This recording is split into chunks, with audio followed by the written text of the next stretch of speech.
It's going. Okay.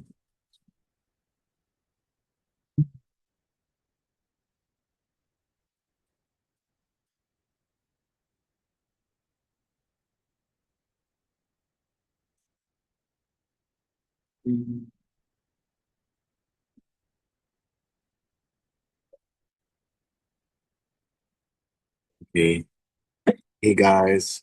Um, I just completed a OB final notes for the antepartum section. I didn't do every single thing in there.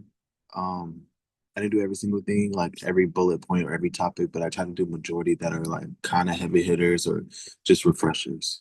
All right, so first we have contraception. What we know about contraception pretty much is to prevent pregnancy, and the human ovum can be fertilized within 24 hours after ovulation, and that sperm can last 48 to 72 hours uh, within the woman's body. So there's many different types. So there's abstinence, which is usually the safest route, safest from STDs and STIs, safest from getting pregnancy, and all of those sorts. Then there's coitus interruptus, which is also known as pulling out. This is the most like least effective way and not safe from STIs. And then you have calendar rhythm, so like tracking menstrual cycles, when does a woman ovulate and when when is their fertile period. So that's that. And then you have basal body temperature. So just taking temperatures to know when you're fertile, if that makes sense. It's not really effective. It's not really used. And then we have beads. So the red bead obviously marks the first day of the last menstrual period. Brown beads mean non-fertile, and then white beads mean fertile.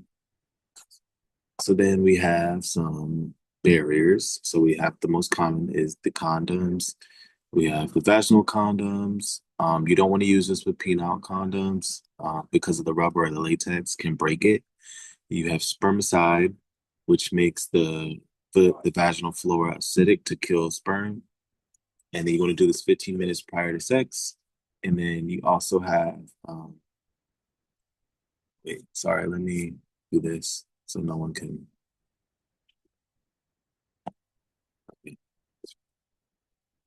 And that it can increase the risk for HIV and lesions.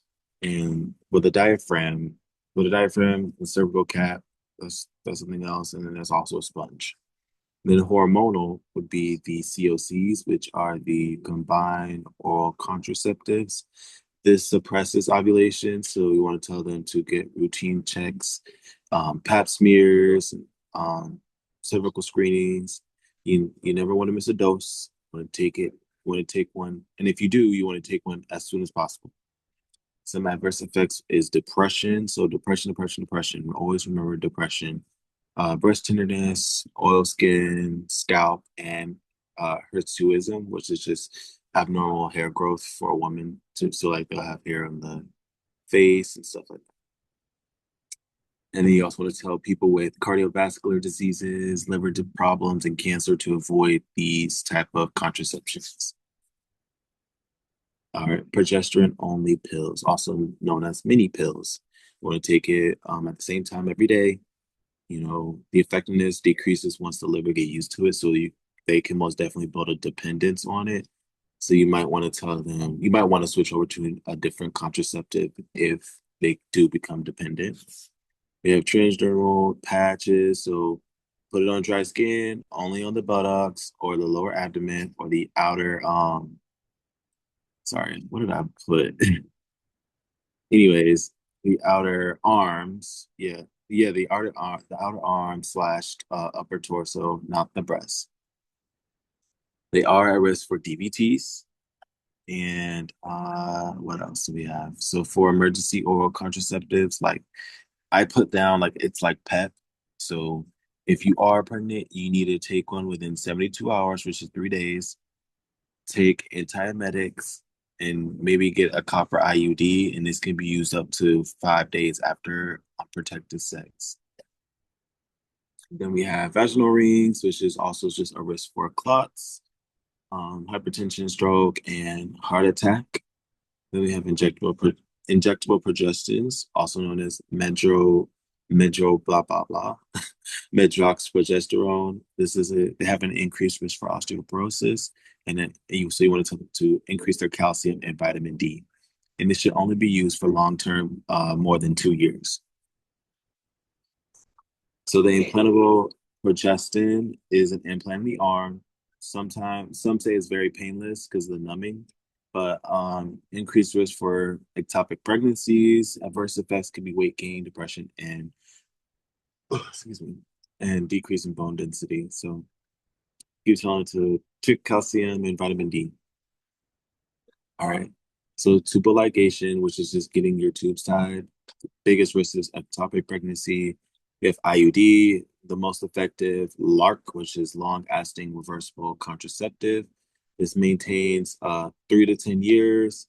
Hormonal could be 3 to 5, but the copper lasts really long for like 10 years. And it can increase the risk for pelvic inflammatory disease, uterine perforation, and ectopic pregnancies. And you want to report any pelvic infections or abnormal bleeding.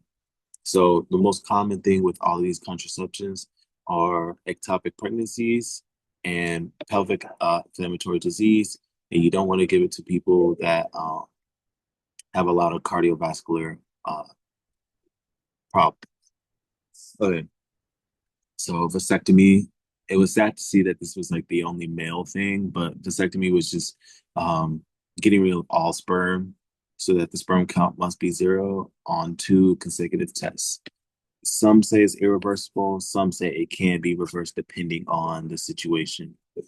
All right, so some prenatal areas as well. So folic acid, prevention of neural tube defects. You got to give 0.04 milligrams or 400 micrograms. Iron prevents anemia. Take with vitamin C. Boom. Leopold maneuvers, right? So we have vertex. So the fetal heart tones are going to be below the umbilicus in the right or lower quadrant. And then the breech is going to be above the umbilicus in the right lower, or in the right or left upper quadrant. Sorry if I didn't say right or left in the other one too, but right or left. So for prepping, you want to ask the client to empty their bladder and you want to place them supine with a pillow hip tucked so that it can prevent supine hypotension.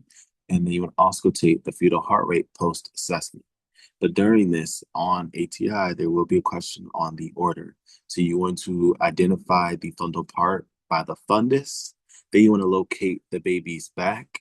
Then you want to use your thumb and finger at the lower segment where the mom is. And then you want to face the mom to feel for the fetal attitude or the head, whether it's occiput or anterior. Okay. So signs of labor, right? So we have back aches, weight loss from one to 3.5 pounds. We have lightning, which descends, which is when the baby descends into the true pelvis 14 days before labor. And then we have contractions. Usually that begins with Braxton Hicks, but leads to stronger regular contractions.